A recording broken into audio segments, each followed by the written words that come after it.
भांडे भांडे फिर भी पानी जब तक मैं छोड़ गया तो मैं थोड़ी सी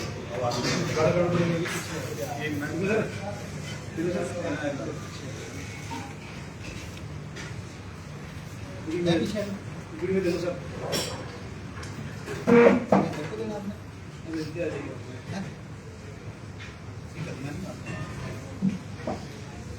चलो सर। आप सभी का स्वागत है। आज विशेष तौर पर दो इश्यूज को लेकर मैं आपसे चर्चा करने वाला हूं। पहला कि हिमाचल प्रदेश सरकार जो है ये पूरी तरह माफिया के साथ हाथ मिला रही है, माफिया के साथ मिली है, माफिया को संरक्षण दे रही है और माफिया इस सरकार में पूरी तरह फल फूल रहा है। ताजा उदाहरण है कि काला अंब में त्रिलोक संघ जो है, ब्रेवरी जो है, उस फैक्ट्री में शराब की जो फैक्ट्री थी उसमें रात के 2 बजे जो है हिमाचल प्रदेश का एक्साइज विभाग ने रेड करी, क्योंकि उनको सही सूचना मिली थी कि यहाँ पर अवैध शराब का जो है वो निर्माण हो रहा है।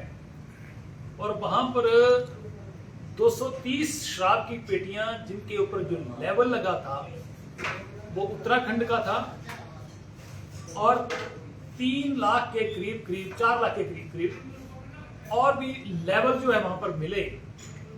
और इसके अलावा 42,000 संतरा जो देशी शराब होती है उत्तराखंड का लेवल जो है वहां पर पाया गया।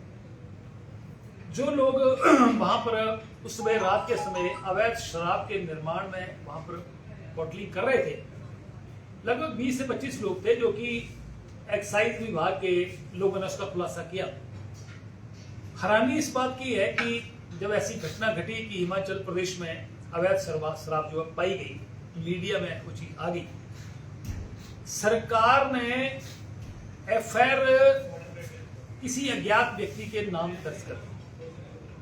जिस फैक्ट्री में शराब मौके पर पाई गई, शराब बढ़ाई जा रही है, उस फैक्ट्री के मालिक के ऊपर, उसके स्टाफ के ऊपर कोई कार्रवाई नहीं है, कोई कुछ नहीं है।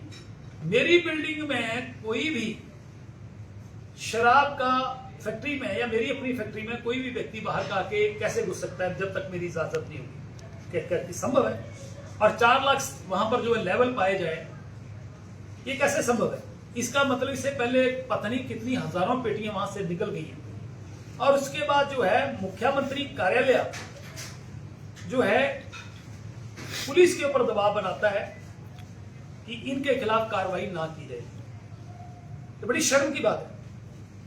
लगभग इस तरीके से हिमाचल प्रदेश में 250 से 300 करोड़ सरकार के खजाने को चपत लग रही है, ऐसा कैलकुलेट किया गया है। इसके अलावा कांगड़ा जिला में भी शराब, अवैध शराब का निर्माण हो रहा है, ये जानकारी भी हमारे पास आई है।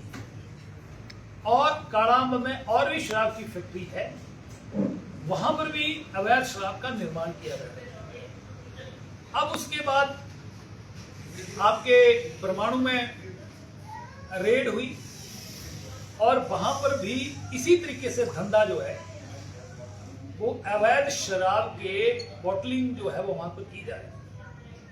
और 48 घंटे बीत जाने के बाद भी एफआईआर दर्ज जो है 48 घंटे के बाद हुई और वहां पर भी दबाव बनाया गया। ये जब मीडिया में विपक्ष ने मामला उठाया तो उसके बाद एफआईआर दर्ज हुई। हम सिर्फ सरकार से ये पूछना चाहते हैं कि आपको ये जो हिमाचल प्रदेश की जनता ने जनादेश दिया है, ये अवैध धंधे को संरक्षण देने के लिए दिया है या लोगों की सेवा के लिए दिया है या प्रदेश को विकास करने के लिए दिया है? इसलिए एक नहीं, इसी तरीके से खनन माफिया, वन माफिया, इस सरकार में ट्रांसफर माफिया पूरी तरह जो है पनप रहे हैं और सरकार जो है माफिया को संरक्षण दे रही है। इसके जीते जागते कई उदाहरण हिमाचल प्रदेश में आपको देखने को मिल रहे हैं। दूसरा इश्यू है कि हिमाचल प्रदेश में पिछले 2 महीने से लगातार स्वर्गीय बिमल नेगी का मामला जो है वो लगातार उजागर हो रहा है। हम सिर्फ सरकार से ये पूछ रहे हैं कि सरकार जो है हाई कोर्ट में भी सीबीआई में मामले को जाने का विरोध करती रही। आखिर सरकार की मजबूरी क्या है? सरकार की मजबूरी के पीछे वजह क्या है? दूसरा, एसआईटी ने ठीक काम किया होता तो सीबीआई को हाई कोर्ट जो है, उच्च न्यायालय जो है, वो सीबीआई को मामला देते ही क्यों? और जब एसआईटी को सरकार का दबाव बन रहा था, दबाव बनाया जा रहा था, तो उस समय सबूतों को मिटाने की कोशिश हो रही थी। बार बार यह प्रश्न उठ रहा है कि एक एएसआई शिमला पुलिस का, जो कि ना तो एसआईटी का हिस्सा है, ना ही वो बिलासपुर पुलिस का किसी थाने का वहां पर तैनात है, किस व्यक्ति ने उसको भेजा? किस व्यक्ति, कौन व्यक्ति है जो इस दौरान जब वो पेन ड्राइव को ले गया और पेन ड्राइव को फॉर्मेट किया गया, इसके उदाहरण जो है, उसके प्रूफ जो है वो पूरे तरह पाए गए।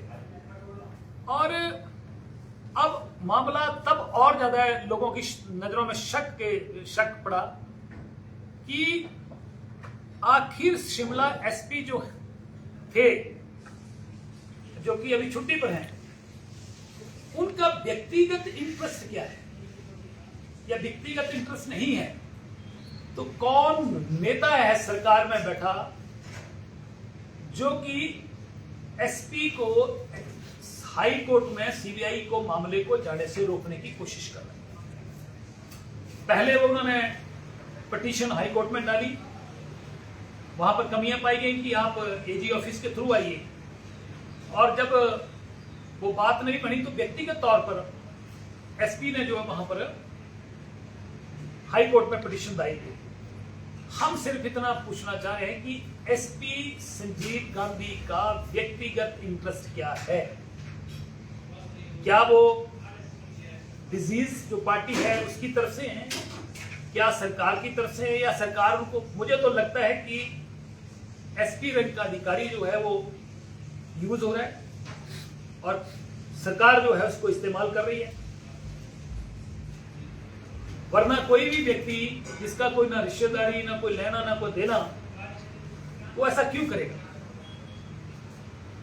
इसलिए ये मामला और भी गहराता जा रहा है। तीसरा प्रश्न इसके साथ जुड़ता है कि हम इससे पहले भी और विपक्ष इससे पहले भी ये मामला उठाता रहा है कि जो पेखुबाल सोलर पावर प्रोजेक्ट है, जो कि 32 मेगावाट का है, उसमें करोड़ों रुपए का लेन देन हुआ है।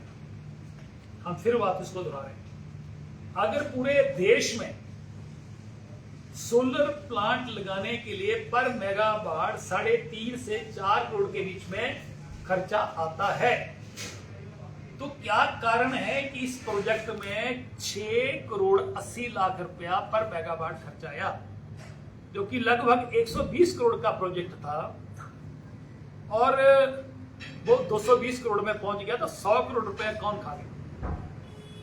शरेआम घोटाले हो रहे हैं। इसके अलावा शॉन्गटोंग प्रोजेक्ट जो है उसमें बहुत गड़बड़ियां और लेन देन के मामले उजागर हो रहे, और ऐसा भी पाया गया है कि शॉन्गटोंग से कोई व्यक्ति जब बिल लेके आता था तो शाम को अगर 4 बजे पहुंचा तो अधिकारियों को रात तक बैठाया जाता था, जिसकी पेमेंट 60 डेज में करनी है उसको रातों रात कर दिया जाता था। और ये बिमल नेगी जी जो कि चीफ इंजीनियर रैंक के अधिकारी थे, ये सारे चेक उनके माध्यम से करते थे, उनके ऊपर दबाव बनाया जाता था, और गलत पेमेंट है जो हुई है। कहीं ऐसा तो नहीं है कि विमल नेगी जी ने कहीं ऐसा कहा हो कि जितने रहस्य मैं उनको उजागर कर दूंगा, और उनके साथ आत्महत्या की बजाय कहीं हत्या का मामला बना हो? ये सब सीबीआई का जांच का विषय है। परंतु आज हिमाचल प्रदेश के एक एक व्यक्ति के मन में यह प्रश्न उठ रहा है कि आखिर शिमला जो एसपी रहे हैं आजकल छुट्टी पर हैं, उनका व्यक्तिगत इंटरेस्ट क्या है कि जो बार बार